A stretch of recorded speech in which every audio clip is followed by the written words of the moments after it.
Simulive Conversations, COVID-19 and Global Homelessness, presented by students here at Niagara University, brought to you from Alumni Chapel at the University in New York in the United States. So, let's get down to the presentation. With me tonight are Angela Bourret, Luke Donner, and Adam Kudrowski, here to talk to us about. So we looked at global homelessness, specifically how the pandemic that we're all dealing with currently has affected homelessness. So this presentation came out of our course here on campus. It's International Organization and Cooperation, led by Dr. David Riley. So originally, this course was centered on international organization theory, international relations, but we were given an opportunity to work with the Congregation of the Mission from the Vincentian family at the United Nations. And we were all super excited to be able to work on something that we felt might have a meaningful impact on the world. So maybe any of you, why was this topic of interest to you besides the fact, oh, we're going to work with the UN, that's one thing, but why else would it interest you? So I think one of the major draws for us was typically doing regular academic work sometimes gets very mundane, and seeing that we could actually do something that was meaningful outside of the classroom really invigorated a lot of us to want to do this. Adam, do you have anything you want to add? The opportunity to contribute to the work of the United Nations was something that greatly motivated myself as well as the students in the class. Additionally, my job in particular was to take the presentation that Angela and Luke spearheaded and synthesize it in the executive summary, where I added a couple different key points adding on to their findings. But based on their findings and based on the executive summary, I believe we have a product that could really help the United Nations in this time. Well, I mean, it certainly appealed to me when one of your classmates sent it to me at Dr. Riley's request. I read it and I said, this is really top-notch research. So let's acquaint the folks a little bit about it. What are the SDGs and how do they relate to global homelessness? So I'm going to talk a little bit about how the SDGs relate to homelessness. And we needed a base starting point when we looked into our trend analysis. And we thought the best way to do that was to look at the SDGs, or the Sustainable Development Goals set forth by the United Nations.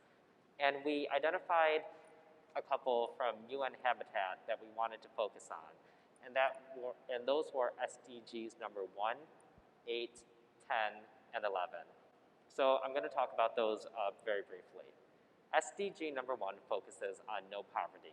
And what we need to understand is that many global issues at the base root is poverty, and we can't expect to solve many other issues without first addressing the base issues. So for example, when you talk about homelessness, one of the solutions is building more housing. However, that would be an inappropriate solution if you didn't have the people who could afford the housing. The second SDG was SDG number 8, which focuses on good jobs and economic growth. And that ties right back into SDG number 1, where people end up in the cycle of poverty where they lose their jobs and can't afford their homes, and thus they're stuck in this cycle. SDG number 10, which is reduce inequalities. Now, we need to recognize that often minority groups are disproportionately affected by these types of disasters, whether they be natural or pandemic or some other disaster. So reducing inequality should be a major initiative of homelessness. And finally, SDG number 11, which is sustainable cities and communities. So this would be more for the long term, recognizing that cities need to be able to provide adequate housing for everyone and to remove much of the temporary inadequate housing that has popped up. So you went through all the existing research, I'm sure, and kind of combed it to understand it. So what makes homelessness happen? What are some of the key data points that everybody needs to pay attention to?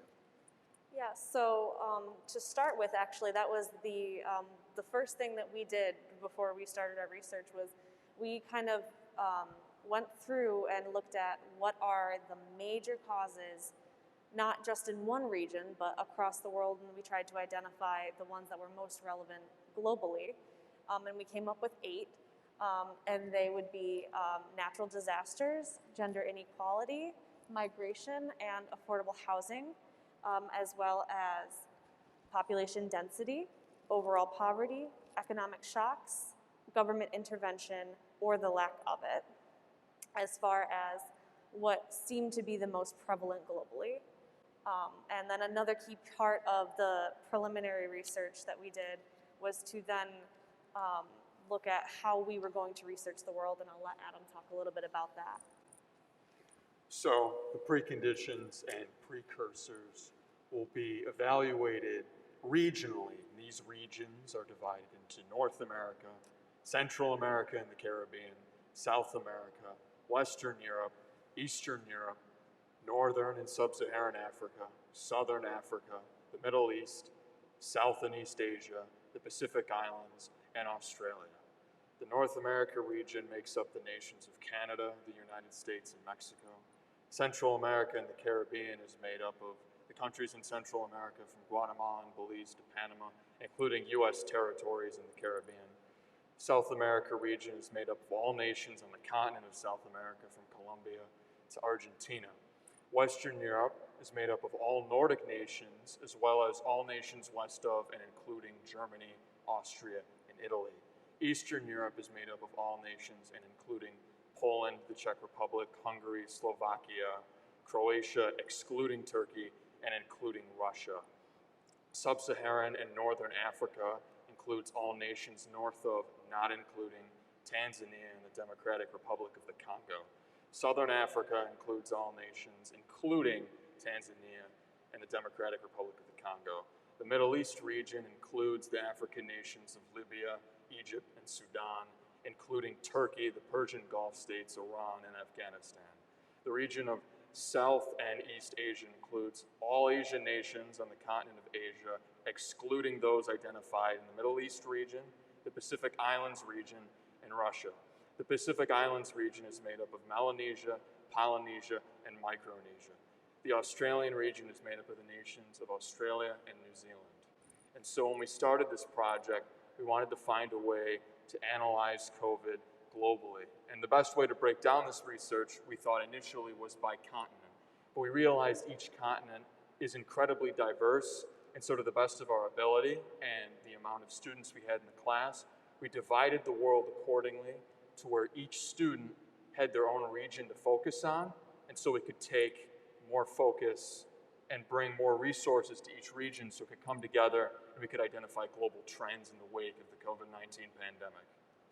So I also want to mention just very briefly, now that we understand the preliminary categories that we were working with, we were able to identify some trends throughout the world before COVID. And so we found some of the most prevalent preconditions to be migration, natural disasters, and inadequate inadequate government intervention. Before COVID, those were the most prevalent. We found that the most vulnerable regions throughout the world before COVID were South America, Sub-Saharan Africa, and South and East Asia. Okay. There was one phrase you used on one of the slides that I'm not familiar with. I mean, I work with FemVin Homeless Alliance, which you've probably heard about. I don't know if you know this part, but Dr. Tong and I are heading up their mapping project, their geospatial mapping project, as part of what the Homeless Alliance is doing. And you said economic shocks. What are those, just for me and for probably some other people too? Sure. So I think Luke might be better able to answer Luke, that. go ahead. So for economic shocks, that for us we use that as a very overarching term to include mostly recessions, particularly the ones caused by COVID back in February and March, and then for much of the world, the 2008 financial recession. So that is what we're using largely in terms of economic shocks. Okay, thank you. So you've studied this, you've looked at it, you understand it pretty well. It's amazing to me how much knowledge you've amassed. So how has COVID impacted homelessness and the SDGs? So I'm going to talk a little bit about the changing trends we saw with the introduction of COVID added onto homelessness. So the first thing I'm going to talk about are the regions. So before COVID, we saw that mostly the global south, those regions, were the most ill-equipped to deal with homelessness and were affected at higher rates than the global north nations, per se.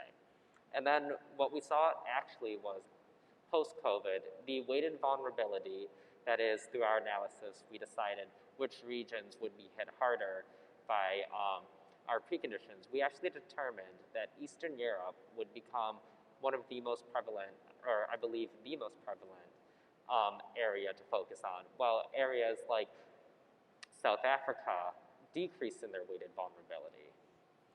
Adam, is there anything you want to add to that point? Economic shocks were felt by every region globally across the board. Post-COVID, high population density became a very important factor when it came to analyzing these nations during COVID, and that's because the difficulty of social distancing and the lack of PPP causes high population density areas such as cities, slums, and refugee camps to be more affected by the virus. Those who were unable to deal with it were more adversely affected. Each region had its own unique vulnerabilities. For example, the North American region, like the Western Europe region. Most importantly, the virus sent the governments of the nations within those regions to force businesses to shut down. And that exacerbated the effects of the pandemic as businesses thereby had to force themselves to either lower their staff and capacity and make layoffs. Additionally, we saw in the Central American and Caribbean region that natural disasters had a great effect on that region in particular. What would happen is, beforehand, the government may be able to focus on an area affected by natural disasters, but what we noticed globally is that nations would be split in their priorities. Not only did they have to deal with the things adversely affecting their nations before COVID, but with the onset of COVID, not only are those issues becoming worse than they previously were, but now you're finding that nations have to dedicate an amount of resources to the onset of the COVID pandemic. Then we look at Southern Africa, and many nations there did not have the fiscal capacity to deal with solving COVID. Not only before were they trying to find ways to connecting different cities with infrastructure, but now they have to take away those resources for health facilities. But it's not all unfortunate. There are good examples globally. In South America, the city of São Paulo, government intervention was something we were looking at as a precondition post-COVID. What we found in São Paulo, Brazil, was that there were many benefits to the government focusing on creating COVID-19 homeless shelters. They had focused on homelessness in the context of this pandemic. So then coming out of that, we realized that regions that have carried out policies that are COVID-specific and target homelessness post-COVID can be a model for other regions globally. So that kind of leads us into this question. You know, there are obviously some effects of COVID, a lot of them bad, but some of them actually hopeful because it caused countries to mobilize in a particular way. So what are some of the short-term and long-term effects that we're going to see?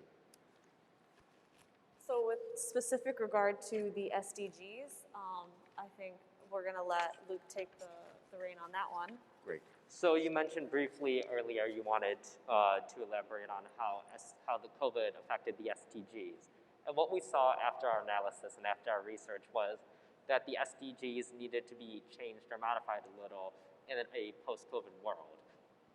So first I'm going to focus on SDG number 3, which is not part of the original one set by UN Habitat. And SDG number 3 is good health. And fighting a pandemic obviously does require adequate health care for all. And the recognition that states or governments need to be able to provide some form of adequate health care, if not always, at least during these pandemics, or to vulnerable groups. And then SDG number 8 which was good jobs and economic growth, was part of UN Habitat's original SDGs. But what we saw is that due to things like the economic shocks, for instance, back in spring you saw what was happening with oil prices. The single export nations of Middle East and South America that heavily rely on oil, they felt economic shocks to a great degree that farther exacerbated failures that were already taking place due to COVID. And then SDG number 10, which it focuses on reducing inequalities. As I said earlier, the recognition that minority groups are almost always and sadly disproportionately affected by these types of things. And then finally, we have SDGs 9 and 11. And I put those together because they both focus on building sustainable cities and infrastructure. And one of the things that we need to be able to think about in a post-COVID world is how do we deal with these disasters as if they were natural disasters. So for instance, if we have a hurricane, the solution is often to shelter people in stadiums for the time being. However, in a pandemic where you need to be able to isolate people or socially distant people, those types of solutions don't work. So thought towards that, building some type of housing that provides isolation for situations like these, or even when building new structures and buildings, to think about things like automatic doors to prevent the spread of germs, widening hallways for social distancing, small things like that become important. And I'm going to let Angela talk about the short-term impacts now. Yeah, so obviously we understand that on a great degree in the long term we'll see hopefully some shifting in how the SDGs are implemented, but some more specific short-term effects that we can see are obviously that we expect winter, as we're very quickly entering, in the global north at least, to exacerbate the shortcomings of existing social protection programs. So what that means is that we know that shelters in the winter very quickly reach capacity, and also that we have limits on the number of beds available and the numbers of shelters available, and all of that is also limited by the pandemic. When you have social distancing requirements and you cannot fit as many people, all of that needs to be taken into consideration. And we can expect cities hopefully to respond knowing that the winter has been coming. Hopefully they will be responding accordingly in the coming months. Additionally, we can expect an increase in COVID cases in refugee camps, slums, informal settlements, all of those high population areas, because social distancing in those kinds of areas becomes virtually impossible. And also we see a lack of PPE or adequate PPE being distributed in those kinds of settlements. So then, as Luke mentioned, the recognition that homelessness will disproportionately affect already vulnerable minority groups. So as we're seeing natural disasters come up, and as we're seeing the elderly and the LGBTQ communities, all of these types of vulnerable populations deal with COVID, that needs to be a consideration as we move forward. But then we have some long-term effects that hopefully we can respond with mitigation strategies too. But we are already seeing a general pattern of nations restricting migration and immigration globally. We've seen the EU increase their border restrictions due to COVID. We've seen other nations increase border restrictions using COVID as an excuse, but we are also seeing states use COVID to push political agendas that would have otherwise been unrelated. So that's something that we need to consider moving forward.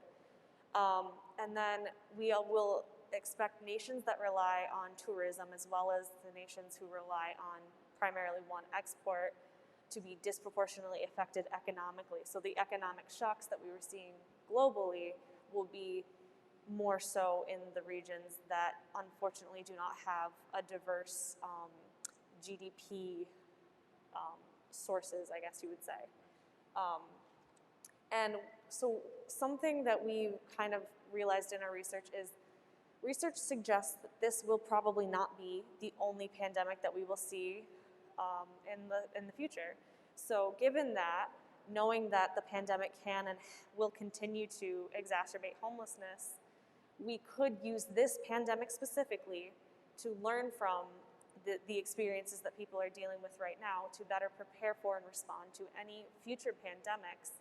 But given that, we have to implement disaster mitigation strategies, conduct research, and recognize the importance of primary prevention strategies versus secondary prevention strategies moving forward.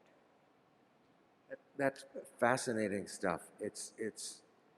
So what have you learned about tackling macro problems like this? Your own learnings, not the data that you've learned. What have you learned about how you tackle these problems? So what I learned, if we want to talk about it, first of all, from the research side of it, especially when we were doing data on homelessness, what we all tended to find was that we all shared the difficulty of finding comprehensive data sets that show accurate numbers, numbers that are from a year of this decade, or I guess the previous decade now that we're in 2020, but it was things like that. But one of the things that we did learn, or at least I thought that I learned while doing this research was on the macro level, was really that there is no one solution to solving homelessness. That although strategies like ending poverty sound nice, those may only be reasonable to an extent in certain areas of the world, but in other areas of the world, it may not be poverty that is the underlying issue. It could just be simple facts that it is natural disasters that is at the underlying issue. So really, you have to look at this case to case if you want to make a meaningful impact on homelessness. Adam? It was only a couple months ago that COVID-19 emerged to the scale it has globally. And so with it being such a new issue, as Luke highlighted, finding the data to analyze is going to be far between. The United Nations has already been orienting their language, and I look at what Charles Abani, the UN resident ambassador, said, and he said that he noted that prior to COVID, the global achievements of the 2030 Agenda and the Sustainable Development Goals were uneven, and the results we see regionally here are uneven. The world is not uniform, and at times these goals want to address a world that is uniform. He talked about how ending poverty by 2030 was a goal, but now we're going to see setbacks. The timeline to 2030 and beyond has been permanently altered based off the events of just this past year. And so solving those issues is going to take preparation for anything in the future that is unexpected, whether it be a pandemic or any other issue. And what we've learned from these regions is that there will always be these emerging issues. Every single one of these preconditions is persisting year after year.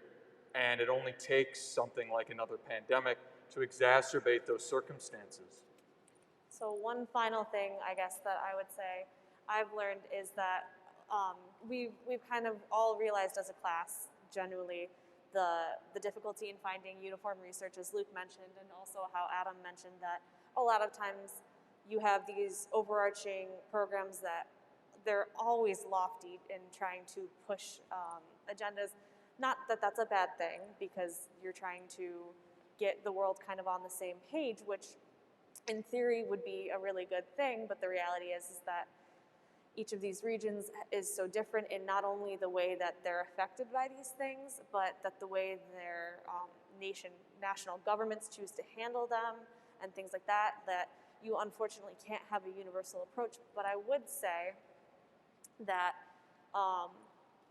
there can be some universalization as far as if we can conceptualize the same types of things as far as the preconditions, if we can agree on certain definitions for those things, if we can agree on a definition for homelessness across the globe, it then becomes easier for states to implement their own approach to mitigating that and to do so effectively, but at least they're working from the same starting point. And additionally, it was interesting that they both mentioned how even though we're talking in a very global context, that the regional breakdowns are very important. So one final thought, I guess I would say, is that in order to effectively deal with macro issues like this, you have to recognize that there's an immense amount of collaboration from local, national, and global levels that has to happen in order to deal with this. You cannot deal with it from an international level. You can't deal with it just from a local level. They have to be working on all of those levels. You know, it's interesting you all brought up this thing about inadequate data, and that's one of the first things that the Vincentian Family Homeless Alliance and the Institute for Global Homelessness in our sister university, DePaul, took on. The Institute for Global Homelessness has proposed a definition of homelessness broken into 3 areas of street homelessness, substandard housing, and forced migration and population movements. So they're working to try to get a common concept there. And of course, you probably know from your talking with Jim Claffey that for the first time, the UN has said to everyone, you have to count this. It sounds so elementary. But up until this past year, there was no requirement to actually collect data on homeless populations.